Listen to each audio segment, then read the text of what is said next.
જ્યારે સંસારમાં પાપીઓ વધે છે ત્યારે ધર્મ અને સત્યની રક્ષા માટે ખાસ અવતાર ધરીને ભગવાન વિષ્ણુ દુષ્ટોનો વિનાશ કરે છે અને ફરી આ સૃષ્ટિ પર ધર્મની સ્થાપના કરે છે।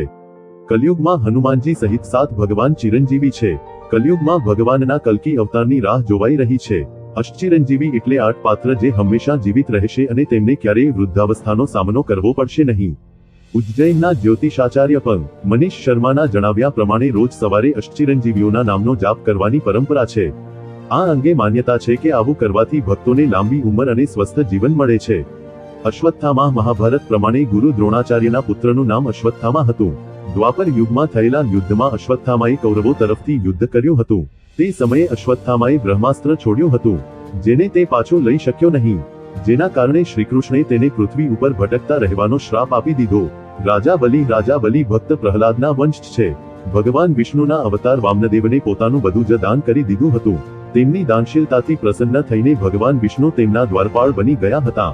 વેદ વ્યાસ ચારેય વેદ ઋગ્વેદ, અથર્વવેદ, સામવેદ અને યજુર્વેદનું સંપાદન કર્યું હતું। તેમનું પૂર્ણ નામ કૃષ્ણ દ્વૈપાયન છે। તેમણે 18 પુરાણોની પણ રચના કરી છે। વેદ વ્યાસ ઋષિ પારાશર અને સત્યવતીના પુત્ર હતા। હનુમાન ત્રેતાયુગમાં અંજની અને કેસરીના પુત્ર સ્વરૂપે હનુમાનજીનો જન્મ થયો હતો। હનુમાનજી માતા સીતાની શોધમાં લંકા સુધી પહોંચી ગયા। દેવી સીતાને શ્રીરામનો સંદેશ આપ્યો હતો, જેથી પ્રસન્ન થઈને સીતાએ તેમને અજર અમર રહેવાનું વરદાન આપ્યું હતું। વિભીષણ રાવણના નાના ભાઈ વિભીષણને પણ ચિરંજીવી માનવામાં આવે છે। વિભીષણે ધર્મ અધર્મના યુદ્ધમાં ધર્મનો સાથ આપ્યો હતો। વિભીષણે રાવણને ખૂબ જ સમજાવ્યો હતો કે તે શ્રીરામ સાથે યુદ્ધ કરે નહીં, પરંતુ રાવણ માન્યો નહીં। રાવણના વધ પછી શ્રીરામે વિભીષણને લંકા સોંપી દીધી હતી।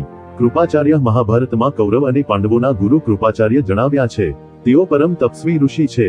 પોતાના તપના બળે તેમને પણ ચિરંજીવી માનવામાં આવ્યા છે। પરશુરામ ભગવાન વિષ્ણુ 10 અવતારોમાંથી છઠ્ઠો અવતાર પરશુરામ છે। પરશુરામના પિતા ઋષિ જમદગ્નિ અને માતા રેણુકા હતી। તેમનું મૂળ નામ રામ હતું। રામના તપથી પ્રસન્ન થઈને શિવજીએ તેમને ફરસો ભેટમાં આપ્યું હતું।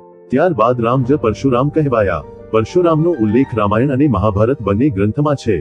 ઋષિ માર્કંડેય સપ્તચિરંજીવીઓ સાથે જ 8મા ચિરંજીવી ઋષિ માર્કંડેય છે। માર્કંડેય અલ્પાયુ હતા। તેમણે મહામૃત્યુંજય મંત્રની રચના કરી અને તપ કરીને શિવજીને પ્રસન્ન કર્યા। શિવજીના વરથી તેઓ ચિરંજીવી થઈ ગયા।